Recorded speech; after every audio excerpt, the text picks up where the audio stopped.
Hello, it's Dr. Taz, everybody. I hope you're having a great evening. I wanted to talk with you today about another chapter from my latest book, Transformation, the Bounce Back. Tonight, I want to talk about Somewhere Over the Rainbow. Now, for those who are maybe a few weeks behind, I had an unexpected illness in December of 2022 that basically kept me sidelined for 4 months. Excuse me, my voice wants to go today.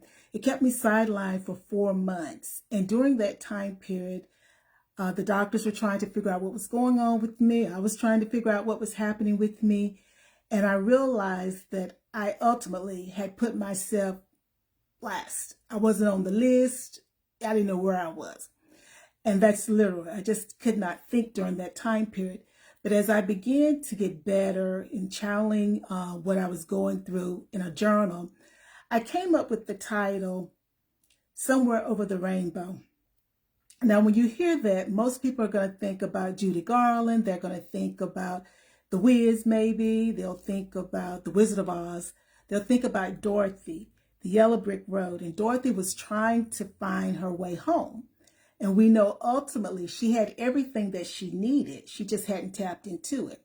So as I was writing and trying to figure out where I was and what was happening to me, I wrote Somewhere Over the Rainbow. Because for me, just that thought of somewhere over the rainbow, it tells me that things are going to be better, that there's something better out there, brighter days are ahead.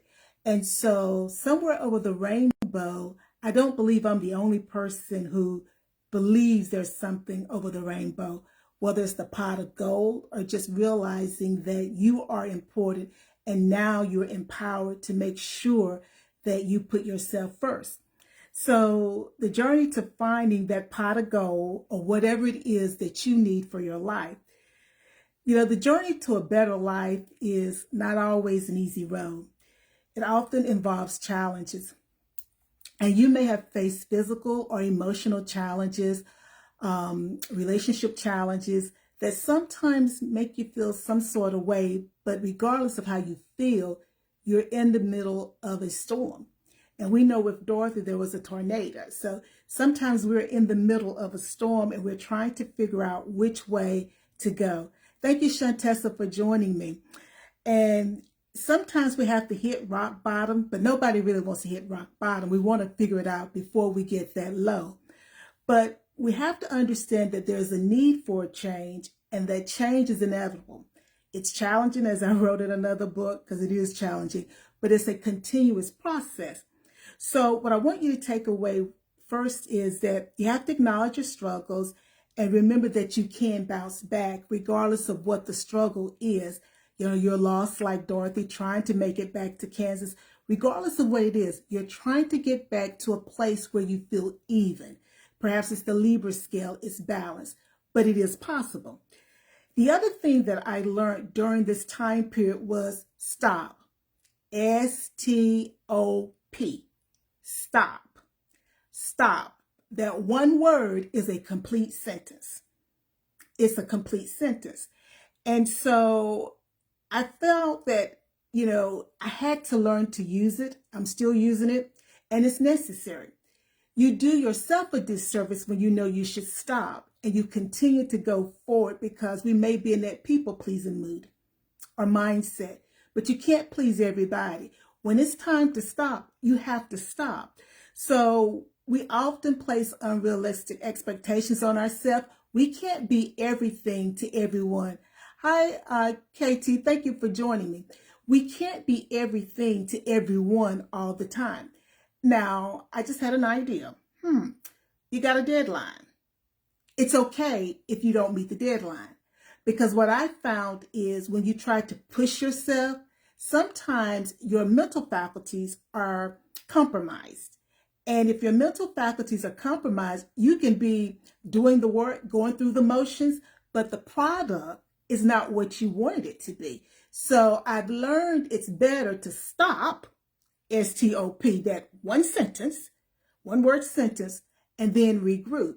So giving ourselves some grace and compassion is essential. We have to do that.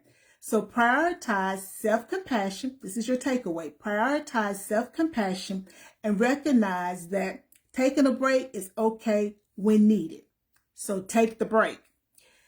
The other thing, listening to the signs. You got to learn to listen to the signs. I ignored my warning signs until I couldn't anymore. But at that point, I was so compromised intellectually that it really didn't matter. I couldn't think anymore. I didn't know what was happening. I could not manage my own business. And that's a sad state to be in when you're my age and you can't manage your own business. What are you going to do? Well, I couldn't call Ghostbusters. So, my family, they jumped in and they tried to help me, but they could only help me based upon what I could tell them. And I wasn't in a position to be able to tell them what they needed to know in order to help me. So again, we don't want to ignore the warning signs. One of the ones that's sort of interesting that I write about that still periodically happens, but it happens with my new computer. I have a laptop, and it was the laptop that I would do my quote unquote work on. Well, I wasn't supposed to be working because I was out on medical leave. But, that little voice is like, well, you could do X, Y, Z. Well, God knew that I was going to want to do X, Y, Z. So every time I would try to connect using that laptop, it would never connect to the internet.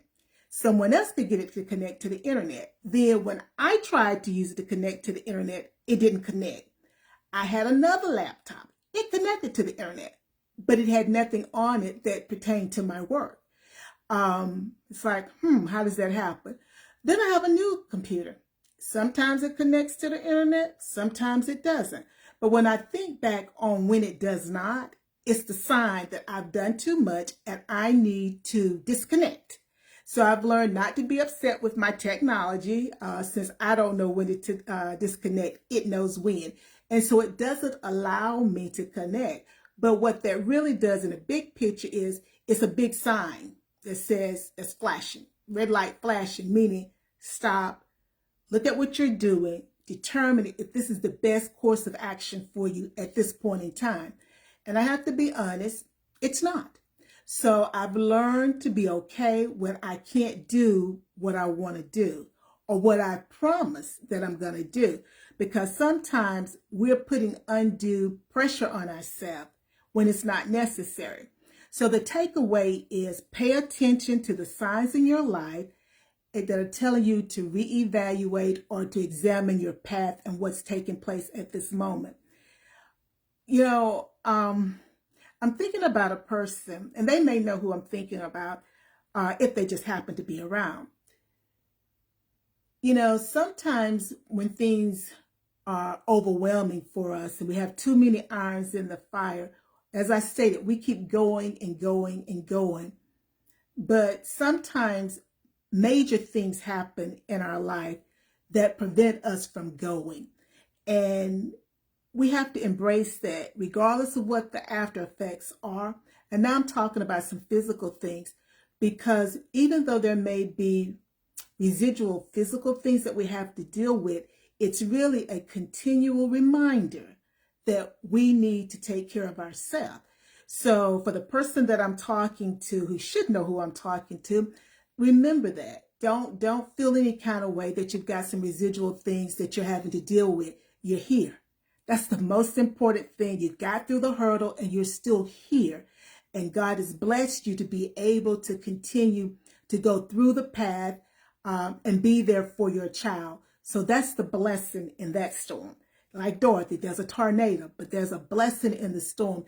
And hopefully, like me, we're walking together trying to learn this lesson to take care of ourselves first. Also, that struggle, understanding that the journey is really to make you healthier, a more grounded version of yourself. Sometimes I talk about that variant, the marbles language. We need to be a healthier variant of ourselves. Thank you, Cyrus, for joining me. That is so important. I shouldn't say we cannot. I find it difficult to be as productive as I would like to be when I don't take care of myself. I just find it that way. I'm another variant of myself, but that's not good because once that variant goes off duty, then I'm still back to my original self. And then that person is feeling some kind of way. And that's not a good place to be in. So the struggle to be the best version of ourselves is real. The struggle is real, but it's needed for the growth and transformation that we're all trying to reach because it's a part of life. And let me tell you a secret. We'll probably be going through this until we close our eyes because life is ever changing. Each day brings another experience and we have to adapt. So if you think that, oh, it's a one and done, it's not. And so the sooner we can wrap our brains around that, I think we can begin to pace ourselves because this is not a race that's won by the swiftest because the race is constantly changing every moment of the day. So embrace the challenges and view them as an opportunity for personal development. You know, as I think about this thing of somewhere over the rainbow, I want you to take away tonight that one word sentence: stop, stop, stop, stop, stop. If you have to write it on a flashcard, on stickies, put it all over your house, you buy your computer, whatever, stop, stop. Because if we can ever stop and smell the roses, our lives will begin to temper themselves and we wouldn't be so out of balance. So stop, take a breath when you're overwhelmed. Stop and permit yourself to heal. Stop can be a one-word mantra. Stop. Allow yourself to heal. Give yourself that permission. Stop and prioritize your happiness. You deserve it. You're worthy of it. You're worth it. You are enough.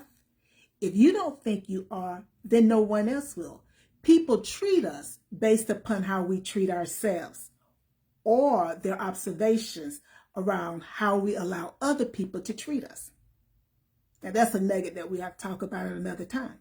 But that's what we do. We train people on how to treat us based upon how we treat ourselves. So stop it. Let that one word be your mantra. Stop it. You are important. You are enough. So to all those who are watching or will rewatch this, remember that. I want you to overcome any of the things that life will throw at you because it's going to throw some stuff at us that we can't even imagine. So don't wonder about it because it's coming. But you can overcome those things.